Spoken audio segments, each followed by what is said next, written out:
इयत्ता 12वी विषय इतिहास पाठ क्रमांक 7 भारत निर्वसाहतीकरण ते एकीकरण स्वाध्याय प्रश्न क्रमांक 1 दिलेल्या पर्यायांपैकी योग्य पर्याय निवडून पूर्ण विधाने पुन्हा लिहा. 1. गोवा येथे इसवी सन 1946 मध्ये डॅश यांच्या नेतृत्वाखाली सविनय कायदेभंगाचे आंदोलन झाले.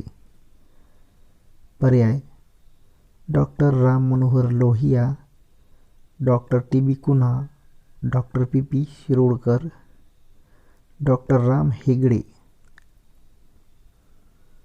उत्तर: गोवा येथे इसवी सन 1946 मध्ये डॉक्टर राम मनोहर लोहिया यांच्या नेतृत्वाखाली सविनय कायदेभंगाचे आंदोलन झाले. 2. हैदराबाद संस्थानाच्या मुक्तीलढ्याचे नेतृत्व डॅश यांनी समर्थपणे केले.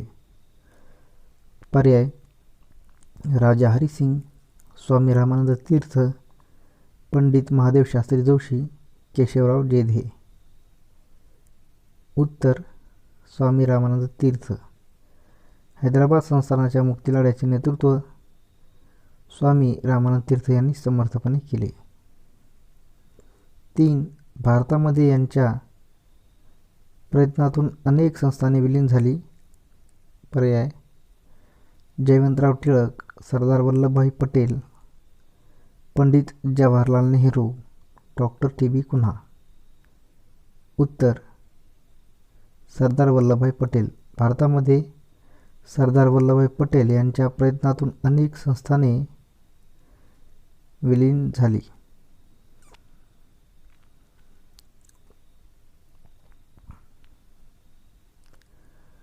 ब.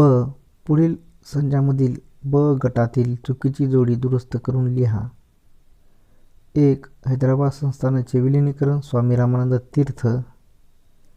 2. काश्मीर संस्थानाचे विलीनीकरण शेख अब्दुल्ला. 3. गोवा मुक्तीलढ्यातील मोलाचे योगदान मोहन रानडे. 4. पुदुच्चेरी येथील कामगार नेते व्ही सुब्बय्या. तर यातील चुकीची जोडी आहे काश्मीर संस्थानाचे विलीनीकरण शेख अब्दुल्ला. दुसऱ्या क्रमांकाची जोडी चुकीची आहे, तर त्या जागी योग्य जोडी असेल काश्मीर संस्थानाचे विलीनीकरण राजा हरिसिंग. प्रश्न क्रमांक 2. ऐतिहासिक ठिकाणे, व्यक्ती वा घटना यासंबंधीची नावे लिहा. 1. भारत स्वतंत्र झाला त्यावेळी भारतात विलीन न झालेले सौराष्ट्रातील संस्थान जुनागड. 2. गोवा काँग्रेस कमिटीचे प्रमुख डॉक्टर टी बी कुन्हा. प्रश्न क्रमांक 3. पृष्ठ क्रमांक 56 वरील नकाशाचे निरीक्षण करून दिलेल्या प्रश्नांची उत्तरे लिहा. 1. भारताच्या वायव्य दिशेकडील राष्ट्र कोणते? उत्तर: पाकिस्तान. 2. भारतातील पोर्तुगीजांचे सत्ता केंद्रे कोणते? उत्तर: गोवा. 3. पूर्व किनारपट्टीवरील फ्रेंचांची सत्ता केंद्रे कोणती? उत्तर: चंद्रनगर, यानम, पुदुच्चेरी, कारिकल. 4. भारताच्या दक्षिणेस कोणते राष्ट्र आहे? उत्तर: श्रीलंका. प्रश्न क्रमांक 4. पुढील संकल्पना चित्र पूर्ण करा. गोवा मुक्ती लढ्यातील कार्यकर्ते doctor T B Cunha, Purushottam Kakodkar, doctor Ram Hegde, Gopal मयंकर. प्रश्न क्रमांक 5. पुढील विधान सकारण स्पष्ट करा. 1. हैदराबाद संस्थान भारतात विलीन झाले. याचे उत्तर आहे निजामाच्या पाठिंब्याने स्थापन झालेल्या रझाकार संघटनेने हिंदू आणि मुस्लिम यांच्यावर अत्याचार केले. लोकशाही चळवळीला पाठिंबा देणाऱ्या प्रजेवर रझाकार संघटनेने अत्याचार केला. भारत सरकारने निजामाशी समोपचाराची बोलणी करण्याचा प्रयत्न केला आणि तो अयशस्वी ठरला. संस्थान पाकिस्तानात विलीन करण्याकडे त्यांचा कल होता. शेवटी निजामाविरुद्ध पोलीस कारवाई करून निजामाला शरण यायला भाग पडले आणि हैदराबाद संस्थान भारतात विलीन झाले. 2. पुदुच्चेरी हा केंद्रशासित प्रदेश बनला. उत्तर: पुदुच्चेरीमधील जनतेची आंदोलने आणि भारत सरकारची आग्रही मागणी यांच्यामुळे जून 1948 मध्ये फ्रान्स व भारत सरकारमध्ये करार होऊन पुदुच्चेरीच्या भारतातील विलिनीकरणाचा निर्णय घेण्यात आला. 13 ऑक्टोबर 1954 रोजी उभय सरकारमध्ये विलिनीकरणाची प्रक्रिया निश्चित झाली. विधिमंडळ व नगरपालिकांमध्ये विलिनीकरणाच्या बाजूने मतदान झाले. 1 नोव्हेंबर 1956 रोजी पुदुच्चेरीसह सर्व फ्रेंच वसाहतीचा भारताने ताबा घेतला. 1962 रोजी विलिनीकरणाच्या कराराला फ्रेंच संसदेने मान्यता दिली आणि 1963 मध्ये पुदुच्चेरी हा भारताचा केंद्रशासित प्रदेश बनला.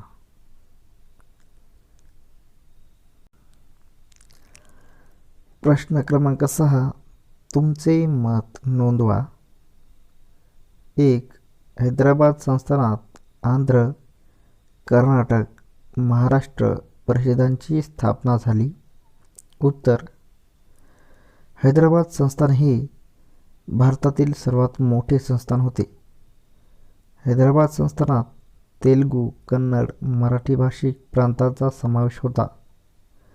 निजामाच्या एकतंत्री राजवट नागरी व राजकीय अधिकारांचा अभाव होता. आपले अधिकार आपल्याला मिळावेत अशी या सर्व भाषिकांची मागणी होती. यासाठी त्यांना संघटित होण्याची गरज भासू लागली. या जाणीवेतूनच संस्थानातील तेलुगू भाषिकांनी तेलंगण भागात आंध्र परिषद, मराठी भाषिकांसाठी मराठवाडा भागात महाराष्ट्र परिषद आणि कर्नाटक भागात कर्नाटक परिषद या संस्थांची स्थापना केली. 2. इसवी सन 1961 पर्यंत गोव्यातील पोर्तुगीज राजवट अबाधित राहिली. उत्तर: भारताला स्वातंत्र्य मिळाल्यावर पोर्तुगीजांनी भारतातील वसाहतींना स्वातंत्र्य देणे अपेक्षित होते, परंतु त्यांनी गोवा सोडण्यास नकार दिला. गोवा मुक्तीसाठी तेथील जनतेने काही संघटना स्थापन केल्या. डॉ. टी. कुन्हा यांच्यासारख्या अनेक नेत्यांनी सत्याग्रह व आंदोलने केली. पोर्तुगीज सरकारने या नेत्यांना तुरुंगात टाकले आणि जनतेवर अत्याचार करण्यास सुरुवात केली. गोव्यातील जनतेच्या लोक भावनेची दखल घेत केंद्र सरकारला म्हणजे पंडित जवाहरलाल नेहरूंना त्यांची दखल घ्यावी लागली. त्यांनी ऑपरेशन विजय ही लष्करी कारवाई करून गोवा पोर्तुगीजांच्या ताब्यातून मुक्त केला. संस्थानाच्या विलिनीकरणाच्या मानाने पोर्तुगीज आणि फ्रेंच वसाहतींचे भारतात फार उशिरा विलिनीकरण झाले.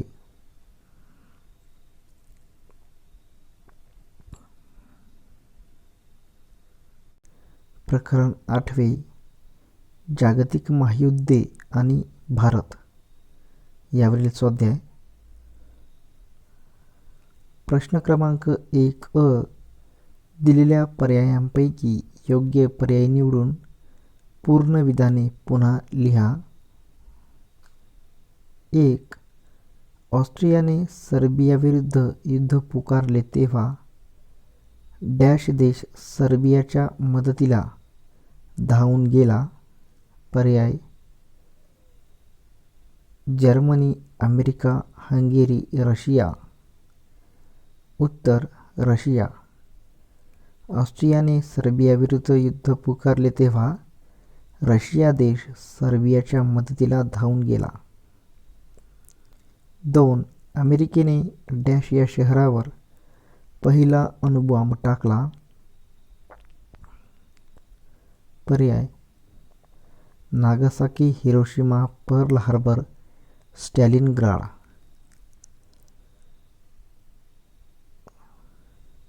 उत्तर हिरोशिमा. अमेरिकेने हिरोशिमा या शहरावर पहिला अणुबॉम्ब टाकला. ब. पुढील संचामधील ब गटातील चुकीची जोडी दुरुस्त करून लिहा. अ गट, ब गट. 1.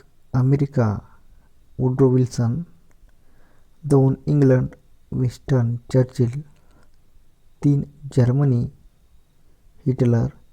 4. इटली, लिंदिगो. तर यामधील चुकीची जोडी आहे 4. इटली, लिंदिगो.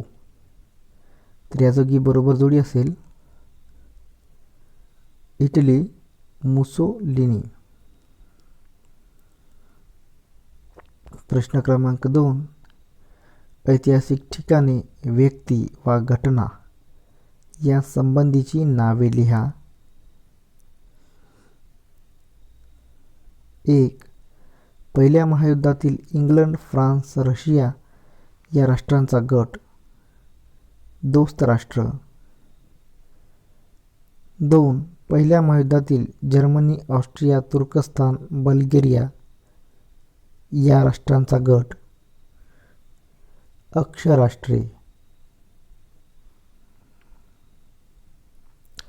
प्रश्न क्रमांक 3. टिपा लिहा. 1. राष्ट्रसंघ. उत्तर पहिल्या महायुद्धाचे जगावर झालेले भयानक परिणाम पाहून असे युद्ध भविष्यात कधीही होऊ नये यासाठी उपाययोजना करायला हव्यात असे जगातील सर्व राष्ट्रांना वाटू लागले होते. शांतताप्रेमी व ध्येयवादी असलेले अमेरिकेचे तत्कालीन अध्यक्ष वुड्रो विल्सन यांनी जागतिक परिषदामध्ये आपला प्रस्ताव मांडला.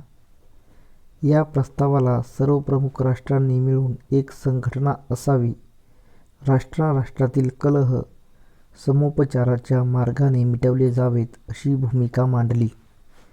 जगात शांतता प्रस्थापित व्हावी या हेतूने वुड्रो विल्सन यांच्या सूचनेप्रमाणे काही राष्ट्रांनी एकत्र येऊन ही जागतिक पातळीवरील संस्था अस्तित्वात आली.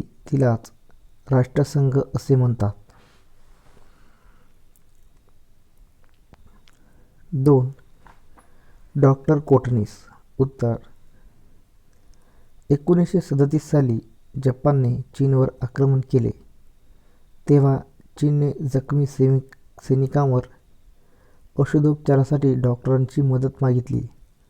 पंडित नेहरूंनी चीनमध्ये पाठवलेल्या डॉक्टरांमध्ये डॉक्टर द्वारकानाथ कोटणीस यांचा समावेश होता. डॉक्टर द्वारकानाथ कोटणीस यांनी जपानी आक्रमणाच्या काळाबरोबरच दुसऱ्या महायुद्धाच्या काळात चीनच्या जखमी सैनिकांची सेवा केली. आपल्या त्यागातून आणि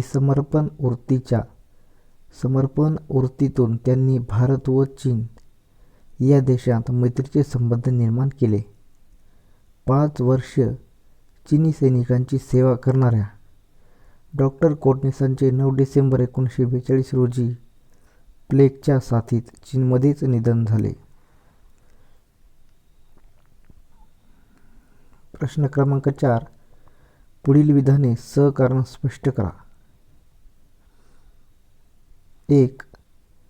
भारताला दोन्ही महायुद्धामध्ये सहभागी व्हावे लागले. याचे कारण दोन्ही महायुद्धाच्या कालखंडात भारतात इंग्रजांची वसाहत होती. त्यामुळे भारताला स्वतंत्र निर्णय घेण्याचा अधिकार नव्हता. भारताची इच्छा असो वा नसो, इंग्लंडने भारताला युद्धात सक्तीने सहभागी करून घेतले. इंग्रजांना युद्धासाठी लागणारा पैसा, अन्नधान्य, कपडे, युद्धसामग्री अशा स्वरूपात भारताने युद्ध सहकार्य केले. दोन्ही महायुद्धाच्या काळात भारताने मोठ्या प्रमाणात आपले सैन्य युद्धभूमीवर पाठवले. भारताचे ना जर्मनीशी ना तुर्कस्तानशी युद्ध होते, परंतु इंग्लंडची वसाहत असल्याने भारताला दोन्ही महायुद्धात सहभागी व्हावे लागले.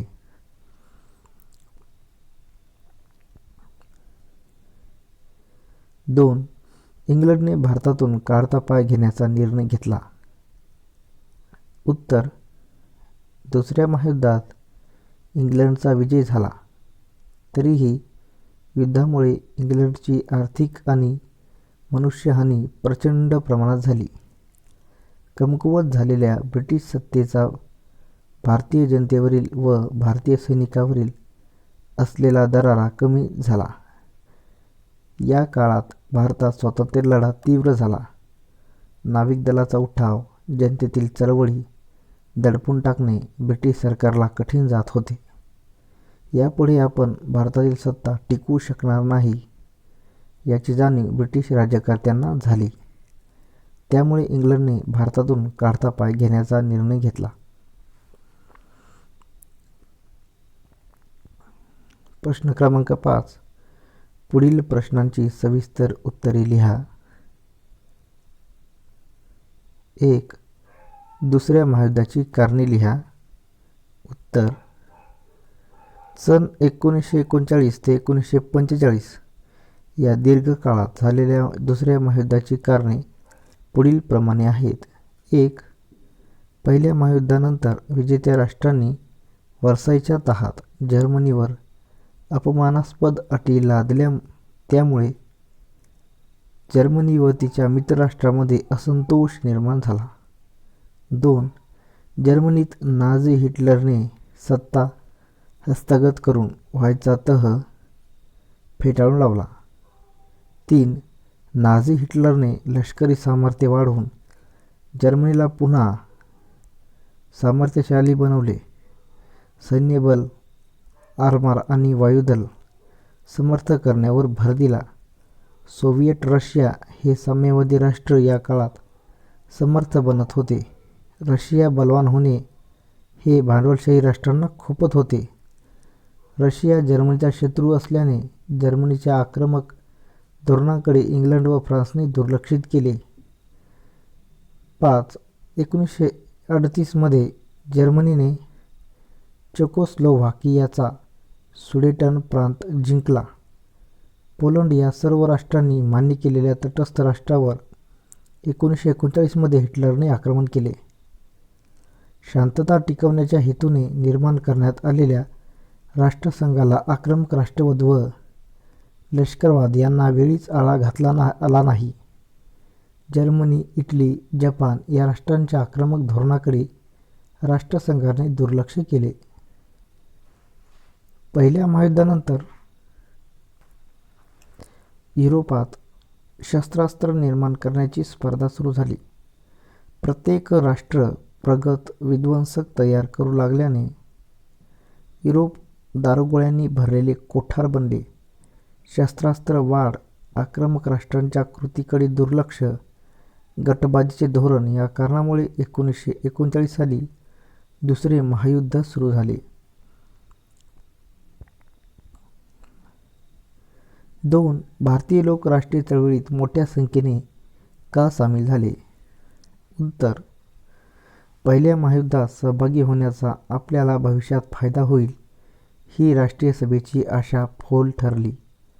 त्यामुळे दुसऱ्या महायुद्धाच्या वेळी राष्ट्रीय सभेने स्वातंत्र्याची मागणी नेटाने पुढे केली. इंग्लंडला युद्धकाळात मनुष्यबळाची व पैशाची गरज निर्माण झाली. सरकारने भारतात लष्कर भरती सुरू केली. वेळप्रसंगी भरती सक्तीची केली. पैसा उभारण्यासाठी जनतेवर ज्यादा कर लादणे, व्यापार व उद्योगावर मोठ्या प्रमाणावर कर वाढवले. युद्धकाळात जीवनावश्यक वस्तूंची किमती वाढवल्या. महागाई वाढली. औद्योगिक मंदीमुळे बेकारीचे प्रमाण वाढले. भारतातील या सर्व परिस्थितीला ब्रिटिशांचे आर्थिक शोषणाचे धोरणच कारणीभूत आहे याची जाणीव भारतीयांना झाली. राष्ट्रीय सभेने इंग्लंडला आर्थिक सहकार्याच्या बदल्यात स्वातंत्र्याची केलेली मागणी इंग्लंडने फेटाळली. राष्ट्रीय सभेने स्वातंत्र्याची चळवळ तीव्र केली.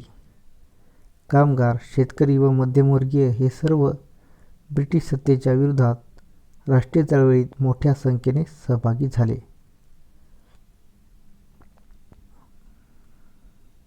पाठ 9 जग निर्वासितीकरण स्वाध्याय. प्रश्न क्रमांक 1 अ. दिलेल्या पर्यायांपैकी योग्य पर्याय निवडून पूर्ण विधाने पुन्हा लिहा. 1.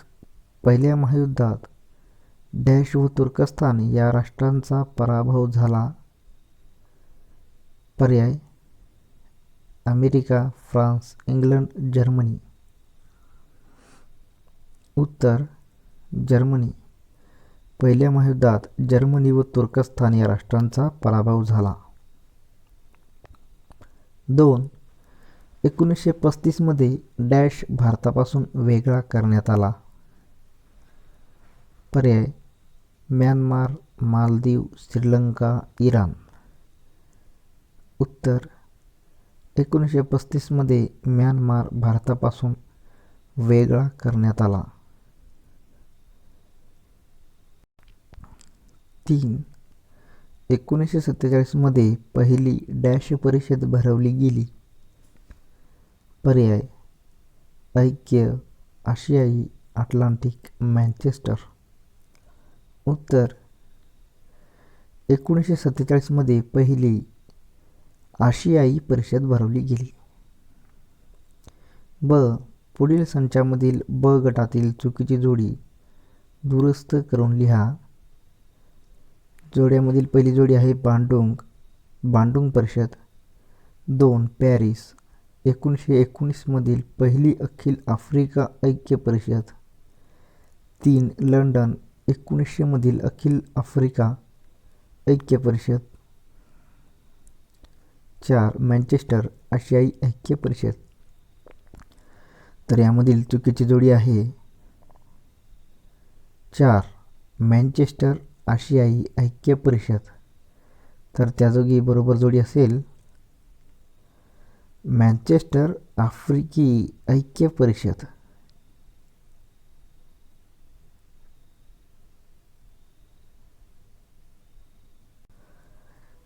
प्रश्न क्रमांक 2.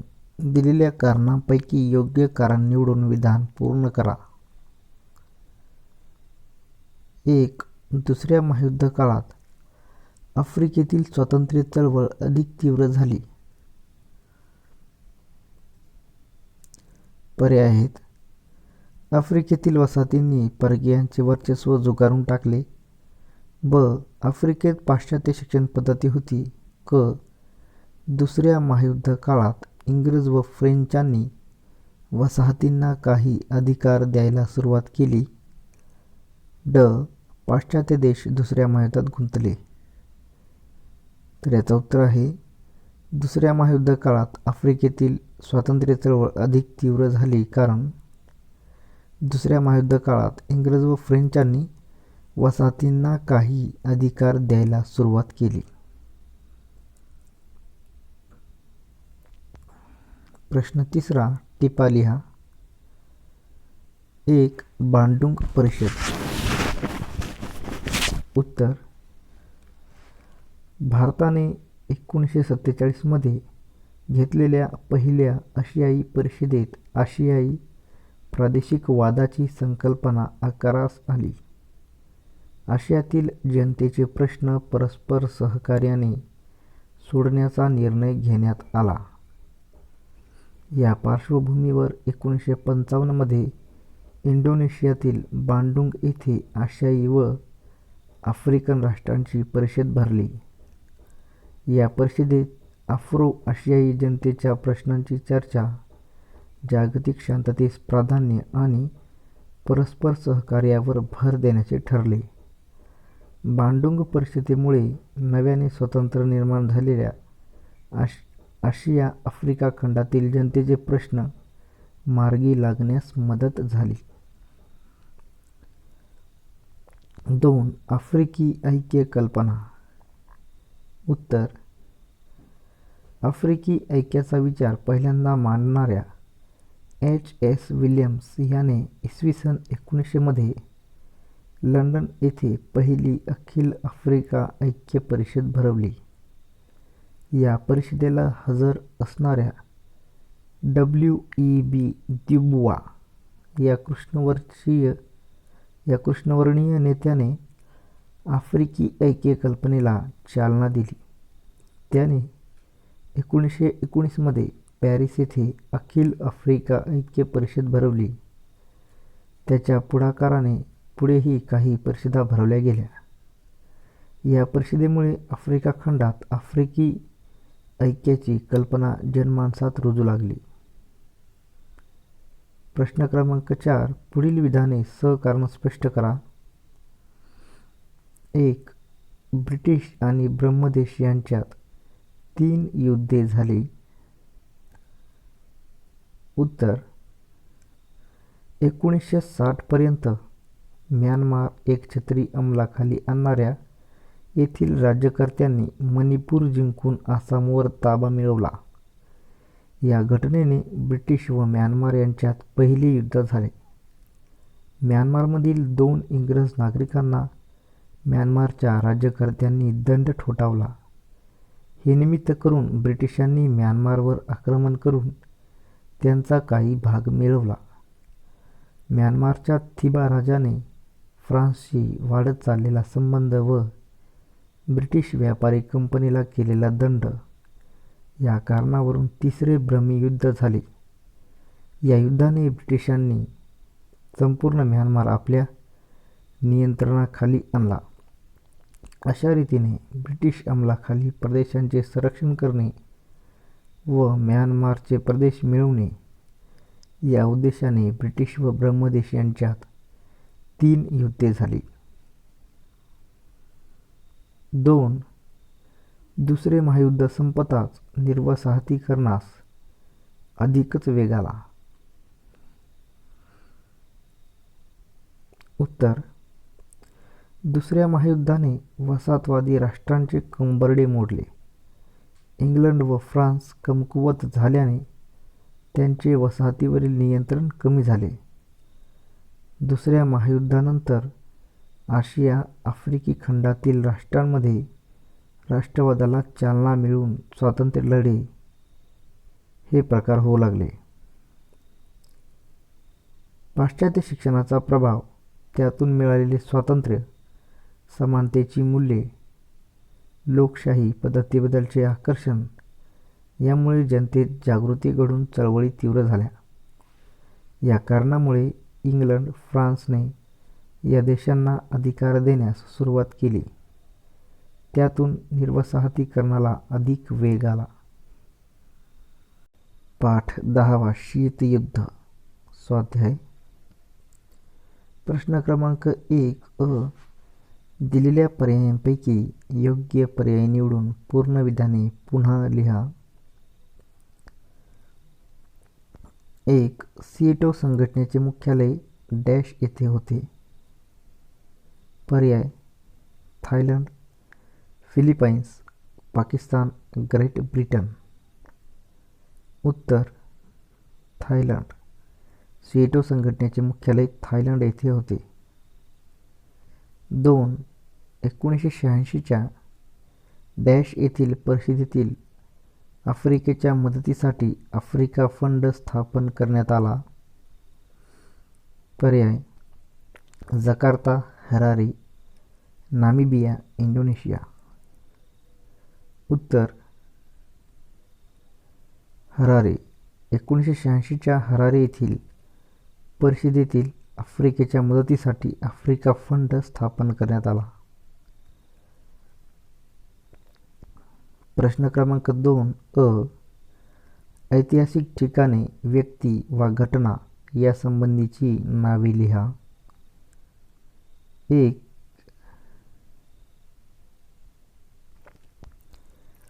30 जून 1977 रोजी या संघटनेचे औपचारिकरित्या विसर्जन झाले.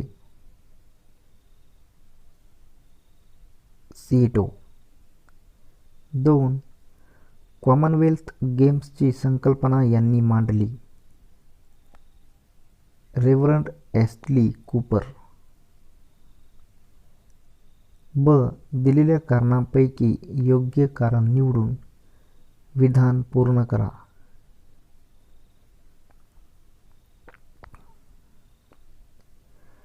अँझुस करारात ऑस्ट्रेलिया, न्यूझीलंड आणि युनायटेड स्टेट्स ऑफ अमेरिका वगळता कोणत्याही राष्ट्राला प्रवेश दिला नाही.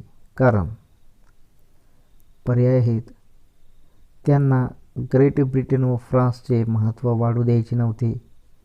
ब. हा लष्करी करार होता. क. हा गुप्त करार होता. ड. हा फक्त मित्र देशांतील करार होता. उत्तर: त्यांना ग्रेट ब्रिटन व फ्रान्सचे महत्त्व वाढू द्यायचे नव्हते. प्रश्न क्रमांक 3. पुढील संकल्पना चित्र पूर्ण करा. सार्क समोरील आव्हाने. यामधील पहिले आव्हान आहे सदस्य राष्ट्रांमधील आर्थिक विषमता. 2. संरक्षणावरील खर्च. 3. दळणवळणाच्या अपुऱ्या सोयी. 4. कृषी क्षेत्राचा अपुरा विकास. 5. वाढता दहशतवाद. 6. लोकसंख्या विस्फोट. 7. भिन्न राज्यपद्धती. 8. अपुरा व्यापार. प्रश्न क्रमांक 4. टिपा लिहा. 1. शीतयुद्ध. उत्तर: दुसऱ्या महायुद्धानंतर भांडवलशाही राष्ट्र व साम्यवादी राष्ट्र यांच्या सत्तेसाठी व प्रभावासाठी जो दीर्घकाळ संघर्ष सुरू झाला त्या संघर्षाला शीतयुद्ध असे म्हणतात. वॉल्टर लिपमॅन या स्तंभलेखकाने या वर्षाला सर्वप्रथम कोल्ड वॉर म्हणजेच शीतयुद्ध हा शब्दप्रयोग वापरला होता. 2 राष्ट्रगटात तीव्र शस्त्रास्त्र स्पर्धा सुरू झाली. परस्परांतील अविश्वासातून प्रत्येक राष्ट्रगट आक्रमक राजनीती करू लागला. अमेरिका, सोव्हिएट, रशिया हे या गटाचे नेतृत्व करीत होते. प्रत्यक्ष युद्धाचा अभाव, मात्र युद्धजन्य परिस्थिती निर्माण होणे म्हणजेच शीतयुद्ध होय. दुसऱ्या महायुद्धानंतर 1991 पर्यंत ही शीतयुद्धाची परिस्थिती जगात होती. 2. अलिप्ततावाद. उत्तर: कोणत्याच गटात सामील न होता स्वतंत्रपणे आपल्या देशाची धोरणे व सर्वांशी मैत्रीचे संबंध ठेवणे या धोरणाला अलिप्ततावाद असे म्हणतात. भांडवलशाही राष्ट्रांचा गट व साम्यवादी राष्ट्रांचा गट या दोन्ही राष्ट्र गटापासून अलिप्त राहून आपले परराष्ट्र धोरण ठरवणे याला अलिप्ततावाद असे म्हणतात. अलिप्ततावादात स्वतःच्या राष्ट्राचा विकास स्वतः करणे, स्वतःची धोरणे स्वतः ठरवून शांततेचा मार्ग स्वीकारणे या धोरणाचा समावेश होतो. अलिप्ततावाद ही संकल्पना युद्धापेक्षा शांततेशी, शांततामय सहजीवनाशी अधिक निगडीत आहे. प्रश्न क्रमांक 5. पुढील विधाने सहकारण स्पष्ट करा. 1. सेंटो करार विसर्जित करण्यात आला. उत्तर: सोव्हिएट रशियाने हल्ला केल्यास सर्व राष्ट्रांनी प्रतिकार करायचा हे सेंटो करारातील धोरण होते. परंतु प्रत्यक्षात कोणत्याही राष्ट्राला सुरक्षा पुरवण्याची क्षमता इराण, तुर्कस्तान, इराक व इंग्लंड या कोणाचीच नव्हती. ब्रिटन वगळता अन्य 3 राष्ट्रांच्या आर्थिक व तांत्रिक विकासाकडे लक्ष द्यायला अमेरिकेला वेळ नव्हता. या परिस्थितीमुळे 4ही राष्ट्रांमध्ये अंतर्गत असमाधान होते. कराराद्वारे एकमेकांचे हितसंबंध गुंतवून घेण्यापेक्षा आपले आपणच स्वतंत्र धोरण राबवावे या विचारापर्यंत ही राष्ट्रे आली. इराण व पाकिस्तानी ही राष्ट्र या करारातूनच बाहेर पडली. त्यामुळे सेंटो करार विसर्जित करण्यात आला.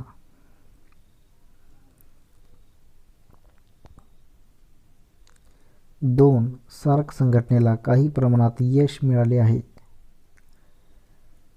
उत्तर: सार्क संघटनेमार्फत शेती, बी-बियाणे, पशुधन, मत्स्य उत्पादन क्षेत्रात विशेष संशोधन केले. सार्क देशांतर्गत पर्यटनाला चालना दिली. व्यापार वृद्धीसाठी प्रयत्न केले. गरिबी, आर्थिक प्रश्न, अंमली पदार्थ, चोरटा व्यापार इत्यादी समस्या सोडविण्याचा प्रयत्न केला. सार्क संघटनेसमोर अनेक आव्हाने असले तरी आतापर्यंत काही क्षेत्रात काही प्रमाणात यश मिळवले आहे. प्रश्न 6. तुमचे मत नोंदवा. अमेरिका व रशिया यांच्यात शीतयुद्ध सुरू झाले. उत्तर: दुसऱ्या महायुद्धातील प्रचंड हानीमुळे इंग्लंड व फ्रान्स यांचे जागतिक राजकारणातील महत्त्व कमी होऊन ते अमेरिका आणि सोव्हिएट रशियाला प्राप्त झाले. दुसऱ्या महायुद्धादरम्यान सोव्हिएट रशियाच्या सैन्याने पूर्व युरोप व्यापला तर अमेरिकन सैन्याचा प्रभाव पश्चिम युरोपवर होता. दुसरे महायुद्ध संपल्यावर युरोपचे पूर्व युरोप व पश्चिम युरोप असे विभाजन झाले. पूर्व युरोपातील राष्ट्रे सोव्हिएट रशियाच्या प्रभावाखाली गेली.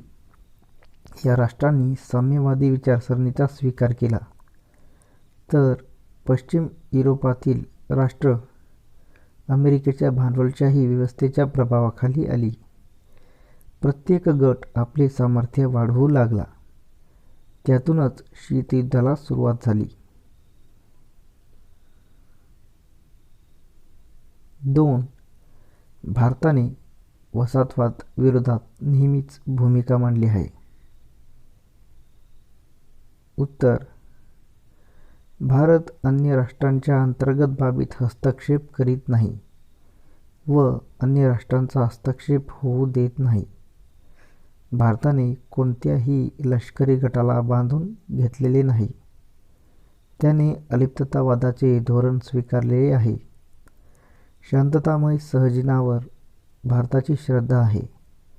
भारताने स्वातंत्र्य मिळवण्यासाठी आधीपासूनच साम्राज्याविरोधात आवाज उठवलेला आहे, कारण भारतातील लोक लोकशाहीची मूल्ये पाळणारी आहेत. परकीय सत्तांनी वसाहतीमधून निघून जाण्याचा आग्रह भारताने नेहमीच धरला आहे. विश्वस्त राष्ट्रांच्या ताब्यातील प्रदेशांना लवकर स्वातंत्र्य द्यावे अशी मागणी भारताने स्वतंत्र राष्ट्राकडे केली.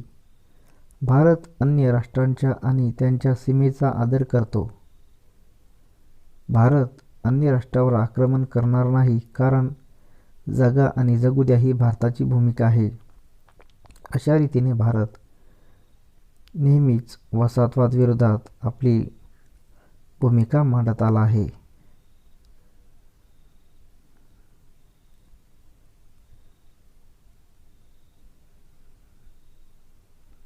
पाठ 11 बदलता भारत भाग 1 स्वाध्याय.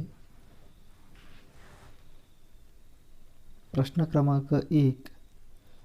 दिलेल्या पर्यायांपैकी योग्य पर्याय निवडून पूर्ण विधाने पुन्हा लिहा. 1. 1947च्या जिनेव्हा परिषदेत जो करार झाला तो डॅश करार म्हणून ओळखला जातो. पर्याय: सीटो, नाटो, गॅट, सार्क. उत्तर: गॅट. 1947च्या जिनेव्हा परिषदेत जो करार झाला तो गॅट करार म्हणून ओळखला जातो. 2. 1776 मध्ये जगात सर्वप्रथम डॅश या देशात माहितीचा कायदा लागू झाला? पर्याय स्वीडन, फ्रान्स, इंग्लंड, भारत. उत्तर स्वीडन. 1776 जगात सर्वप्रथम स्वीडन या देशात माहितीचा कायदा लागू झाला.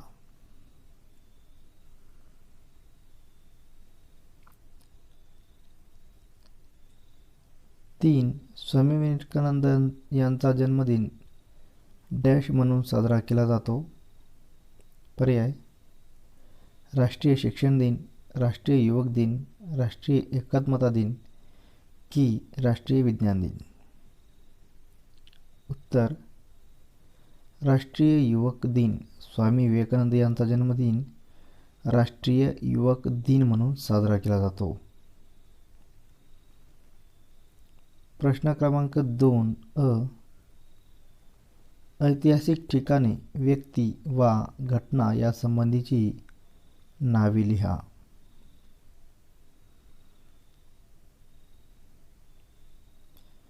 1. 2004 मध्ये ही कंपनी सॉफ्टवेअर सेवा पुरवणारी आशियातील सर्वात मोठी कंपनी ठरली.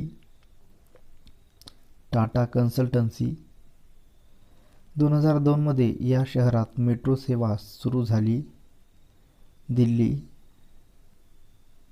ब. दिलेल्या कारणांपैकी योग्य कारण निवडून पुढील विधान पूर्ण करा. भारताने जागतिक व्यापार संघटनेचे सभासदत्व स्वीकारले कारण भारताला इतर देशांशी व्यापारी स्पर्धा सुरू करायची होती. भारत जागतिक अर्थव्यवस्थेपासून लांब राहू शकत नाही. भारताला मुक्त अर्थव्यवस्था स्वीकारायची होती. भारताला जागतिक पातळीवर नेतृत्व करायचे होते. तर याचं उत्तर आहे भारताला मुक्त अर्थव्यवस्था स्वीकारायची होती.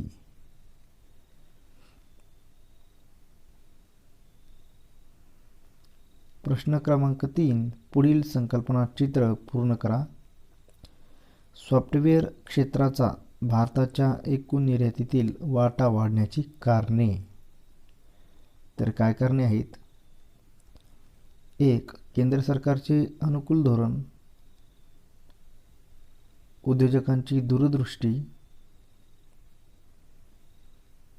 संगणक व माहिती तंत्रज्ञानाचा भारतभर झालेला प्रसार, कुशल संगणक अभियंते.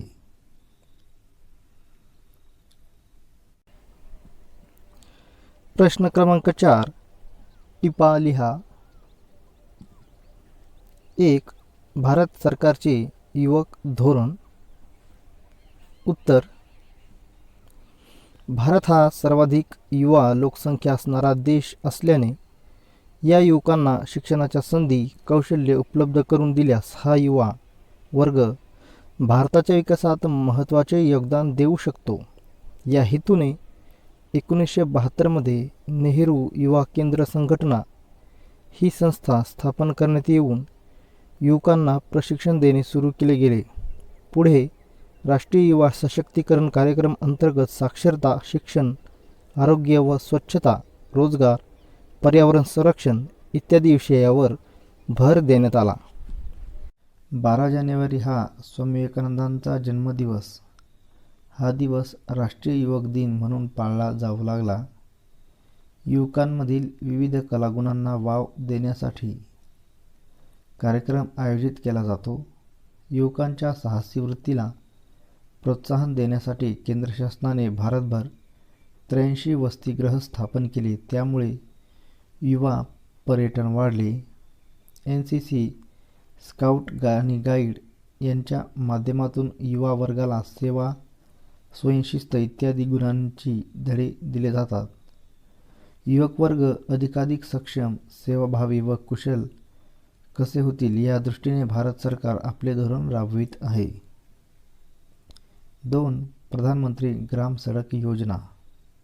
उत्तर ग्रामीण भागाच्या विकासात पक्के रस्त्याचे महत्त्व लक्षात घेऊन इसवी 2000 मध्ये केंद्र सरकारने प्रधानमंत्री ग्राम सडक योजना सुरू केली. 1000 पर्यंत लोकसंख्या असणारी गावे पक्क्या रस्त्यांना जोडण्याचे काम या योजनेअंतर्गत सुरू झाले. 2001मध्ये ही योजना प्रधानमंत्री ग्रामोदय योजनेत समाविष्ट करून 2005पर्यंत सुमारे 75,000 किलोमीटर लांबीचे रस्ते या योजनेअंतर्गत तयार केले. देशाच्या आर्थिक प्रगतीचा लाभ ग्रामीण भागातील लोकांना मिळून त्यांचे जीवन सुखकारक करणे हा या योजनेचा उद्देश होता. आरोग्य, शिक्षण, पिण्याचे पाणी, रस्ते, घरे व वीज या सुविधांचा विकास ग्रामीण भागात करण्यासाठी प्रधानमंत्री ग्राम सडक योजना अंमलात आली.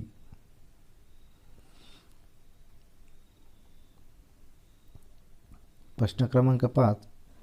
तुमचे मत नोंदवा. भारत अवकाश संशोधन क्षेत्रातील अग्रणी देश आहे. उत्तर: भारताने अवकाश संशोधनासाठी इस्रोची स्थापना केली. आर्यभट्ट या पहिल्या उपग्रहानंतर अनेक उपग्रह अवकाशात सोडले. अन्य देशांच्या सहकार्याने उपग्रह पाठवणारा भारत आता स्वयंपूर्ण झाला आहे. संपूर्ण भारतीय बनावटीचे उपग्रह आता भारत अवकाशात पाठवू लागला आहे. भारताने व्यापारी धोरण स्वीकारून अन्य देशांचे उपग्रह अवकाशात सोडले आहेत. 2008मध्ये भारताने प्रक्षेपित केलेल्या चांद्रयान-1 या उपग्रहाद्वारे चंद्रावर पाण्याचे पुरावे सापडले. भारताने मंगळयान आणि चांद्रयान-2 हे उपग्रह सोडले. भारताने आता अंतराळवीरांना अंतराळात घेऊन जाण्याची योजना तयार केली आहे. अशा रीतीने भारतीय अवकाश संशोधन क्षेत्रातील अग्रणी देश झाला आहे, याबाबत शंकाच नाही. प्रश्न क्रमांक 6. पुढील प्रश्नांची उत्तरे सविस्तर लिहा.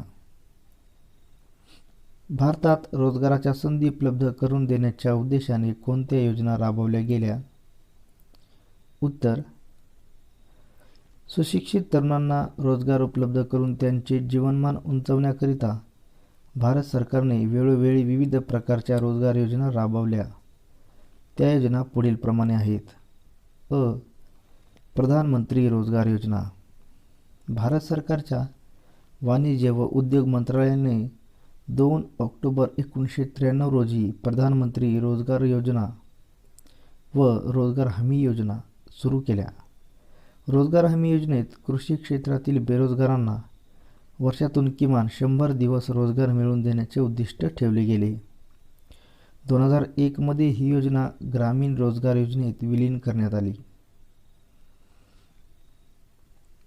ब. सुवर्ण जयंती ग्रामीण स्वयंरोजगार योजना. 1999मध्ये सुरू केलेल्या या योजनेत स्वयंरोजगारासाठी ग्रामीण युवकांकरिता प्रशिक्षणाचा कार्यक्रम समावेश केला गेला. एकात्मिक ग्रामीण विकास योजना, ग्रामीण महिला व बाल विकास कार्यक्रम, अवजार वाटप कार्यक्रम अशा विविध योजना सुवर्ण जयंती योजनेत समाविष्ट करण्यात आल्या. क. जवाहर ग्राम समृद्धी योजना. ग्रामीण भागातील बेरोजगार स्त्री पुरुषांना पुरेसा रोजगार देण्यासाठी शासनाने 1999मध्ये जवाहर ग्राम समृद्धी योजना सुरू केली. 2001मध्ये या योजनेचे संपूर्ण ग्रामीण रोजगार योजनेत विलीनीकरण करण्यात आले. ड. संपूर्ण ग्रामीण रोजगार योजना. रोजगार आश्वासन योजना आणि जवाहर ग्राम समृद्धी योजना यांचे एकत्रीकरण करून संपूर्ण ग्रामीण रोजगार योजना तयार करण्यात आली. ग्रामीण भागात रोजगाराच्या संधी तयार करून देणे, जलसंवर्धन व शेती विकास करणे ही या योजनेची उद्दिष्ट होती. प्रश्न क्रमांक 7. खाली दिलेल्या मुद्द्यांच्या आधारे सविस्तर उत्तरे लिहा. माहितीचा अधिकार अधिनियमाची माहिती लिहा. मुद्दे आहेत. भारतात ही चळवळ कशी सुरू झाली? ब. माहितीची व्याख्या व क. माहितीचा अधिकार या अंतर्गत नागरिकांचे हक्क. उत्तर. 1. भारतात ही चळवळ कशी सुरू झाली? 1990मध्ये श्रीमती अरुणा रॉय यांनी राजस्थानमध्ये सुरू केलेल्या चळवळीत माहिती अधिकाराची गरज व्यक्त केली. जयपूर शहरातील अस्वच्छतेच्या संदर्भात A.K. कुलवाल यांनी केलेल्या अर्जावर राजस्थान उच्च न्यायालयाने माहितीचा अधिकार हा नागरिकांचा मूलभूत अधिकार असल्याचे स्पष्ट केले.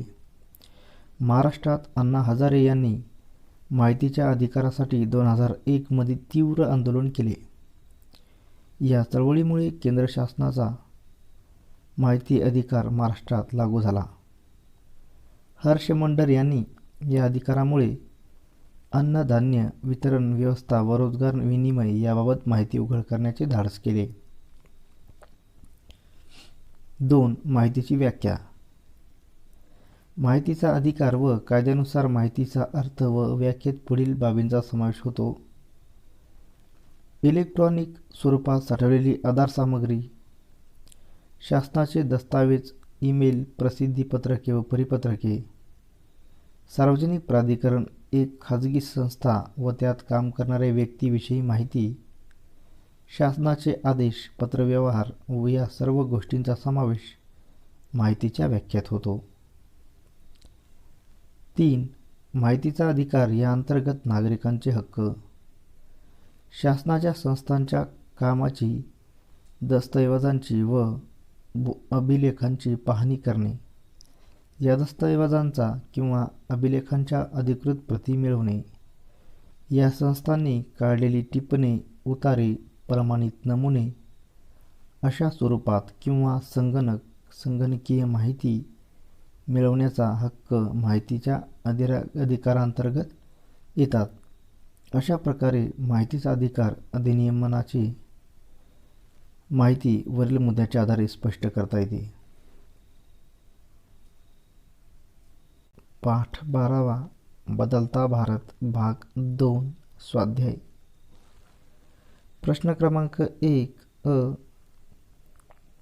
दिलेल्या पर्यायांपैकी योग्य पर्याय निवडून पूर्ण विधाने पुन्हा लिहा.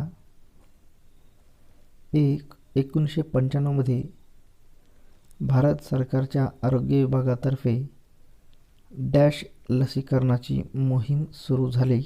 पर्याय: गोवर, रुबेला, पल्स पोलिओ, BCG त्रिगुणी.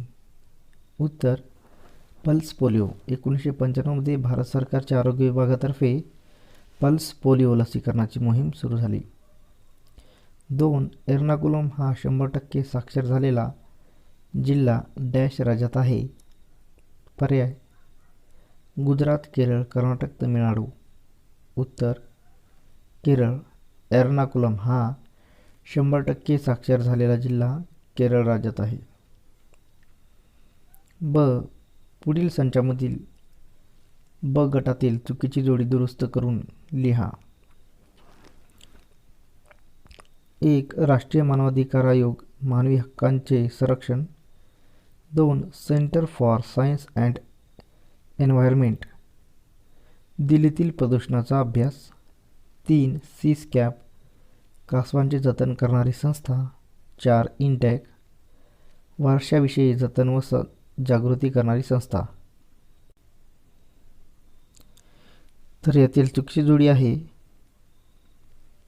सीस्कॅप, कासवांचे जतन करणारी संस्था. बरोबर जोडी: सीस्कॅप ही गिधाडांचे संरक्षण करणारी संस्था आहे.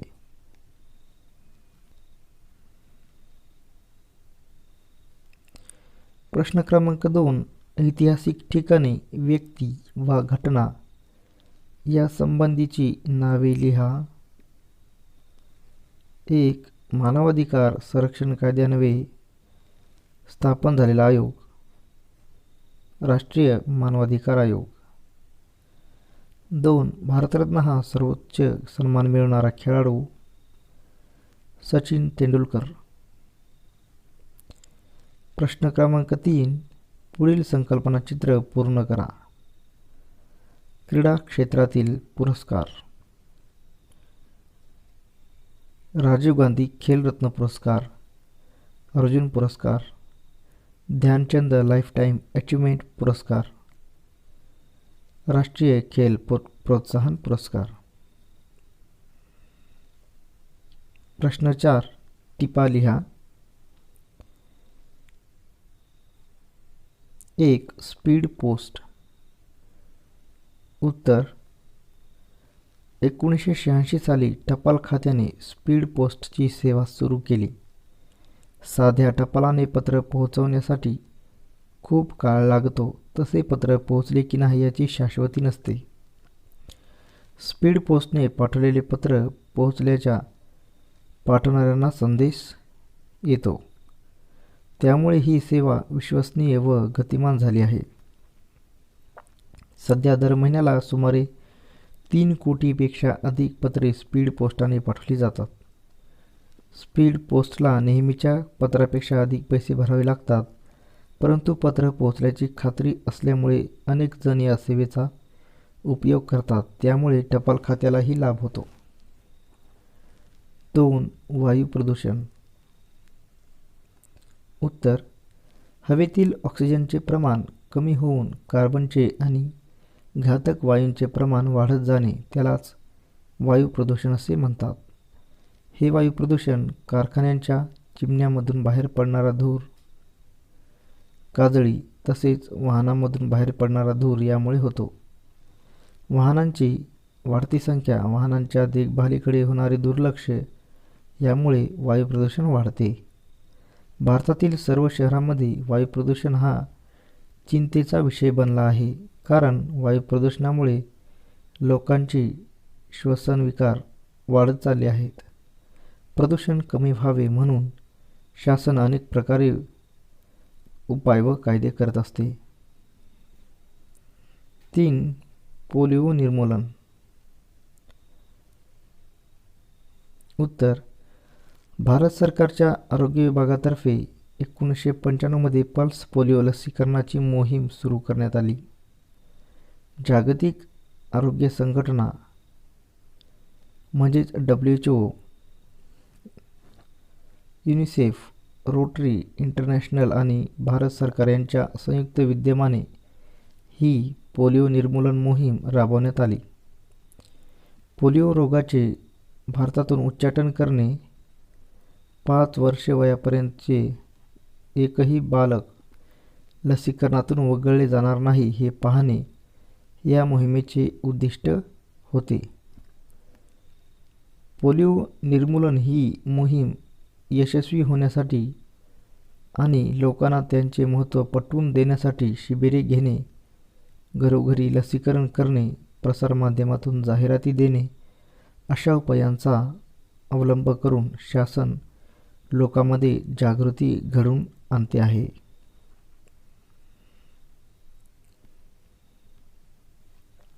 प्रश्न 5 पुढील प्रश्नांची सविस्तर उत्तरे लिहा।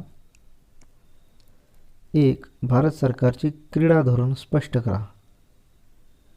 उत्तर आजच्या काळात खेळात वाढत चाललेली स्पर्धा, अर्थकारण, तंत्रज्ञानाचा वापर अशा अनेक गोष्टींमुळे प्रत्येक देश आपले अस्तित्व टिकवून ठेवण्यासाठी याकडे विशेष लक्ष देऊ लागला आहे, आपले धोरण आखत आहे। भारत सरकारच्या या धोरणात पुढील बाबींचा समावेश आहे। 2001 मध्ये भारत सरकारने आपले क्रीडा धोरण घोषित केले। खेळांचा विस्तार करणे, खेळांना पूरक वातावरण निर्माण करणे व खेळाडूंना मदत करणे इत्यादी क्रीडा धोरणाचे वैशिष्ट्य आहे। 2001 मध्ये भारताने या आणि खेळा ही योजना सुरू केली।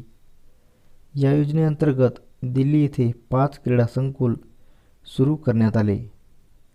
खेळाकरिता येणाऱ्या मुलांसाठी SAIच्या तज्ज्ञ प्रशिक्षकांकडून मार्गदर्शनाची सोय करण्यात आली। मणिपूरमध्ये नॅशनल स्पोर्ट्स युनिव्हर्सिटीची स्थापना करून खेळांचे मार्गदर्शन, व्यवस्थापन व खेळांचे मानसशास्त्र यांची पदवी व पदव्युत्तर अभ्यासक्रम सुरू केला। 2018 ते 19 पासून खेळांचे प्रशिक्षण व मानसशास्त्र यांचे अभ्यासक्रम विद्यापीठात सुरू केले गेले। खेळांना व्यापक जनाधार देणे आणि खेळांमध्ये उत्तम दर्जा गाठणे या उद्दिष्टपूर्तीसाठी 2005 पासून भारत सरकारने खेलो इंडिया ही योजना अंमलात आणली। खेळांच्या विकासासाठी राष्ट्रीय विकास कोष स्थापन करण्यात आला. या कोषाला मदत करणाऱ्यांना आयकरात 100% सूट देण्यात आली. 100% सूट देण्यात येते. खेळाडूंना प्रोत्साहन देण्यासाठी भारत सरकारकडून खेलरत्न पुरस्कार दिले जातात. त्याचबरोबर रोख बक्षीसही दिली जातात. आंतरराष्ट्रीय खेळात प्रावीण्य मिळवणाऱ्यांना नोकऱ्या दिल्या जातात आणि विजेत्या खेळाडूंना निवृत्ती वेतन दिले जाते. प्रश्न क्रमांक 6. तुमचे मत लिहा. 1. संरक्षणविषयक सराव 2 राष्ट्रांनी एकत्र करणे आवश्यक असते. उत्तर: संरक्षणविषयक सराव दोन्ही राष्ट्रांनी करणे एकत्र गरजेचे असते, कारण अशा लष्करी सरावामुळे एकमेकांच्या अत्याधुनिक तंत्रज्ञानाची देवाणघेवाण होते. दहशतवाद्यांशी कसा मुकाबला करायचा आणि मुकाबला करताना कोणते मार्ग हाताळायचे असतात याची माहिती मिळते. शहरी भागात, दुर्गम प्रदेशात लष्करी समस्यांना कसे तोंड द्यायचे याचे प्रशिक्षण सैन्याला मिळते. आपल्या राष्ट्राच्या क्षमता आणि मर्यादा माहीत होतात. त्यातूनच लष्कर व शस्त्रास्त्र यांच्या आधुनिकीकरणाची गरज, सैन्याची प्रशिक्षण व क्षमता वाढवणे इत्यादी बाबत उपाययोजना करण्याची संधी मिळते. 2. पर्यटन स्थळाची काळजी सर्वांनी घ्यावी. उत्तर: देशाच्या विकासात पर्यटन स्थळाचे योगदान अतिशय महत्त्वाचे आहे. हे महत्त्व प्रत्येक व्यक्तीने लक्षात घेणे आवश्यक आहे. पर्यटन स्थळे हा आपल्या ऐतिहासिक आणि सांस्कृतिक वारशाचा ठेवा आहे. आपले किल्ले, वास्तू, लेणी, निसर्ग या गोष्टी आपल्याला इतिहासाची साक्ष देतात. हे पाहण्यासाठी देशविदेशातून अनेक पर्यटक येतात. पर्यटकांच्या पर्यटनातून आपल्याला फार मोठे परकीय चलन मिळते. पर्यटनामुळे अनेक व्यवसाय निर्माण होतात व त्यातून रोजगार निर्माण होतो. स्थानिक व्यवसाय मोठ्या प्रमाणात विकसित होतात. त्याचबरोबर कला उद्योगांना चालना मिळते. पर्यटन स्थळांची काळजी केवळ सरकारने घेऊन चालणार नाही, ते प्रत्येक व्यक्तीचे कर्तव्य आहे. तेव्हा प्रत्येक व्यक्तीने पर्यटन स्थळाची काळजी घेतली पाहिजे. अन्यथा पर्यटनाचे फायदे आपल्याला व आपल्या देशाला होणार नाहीत.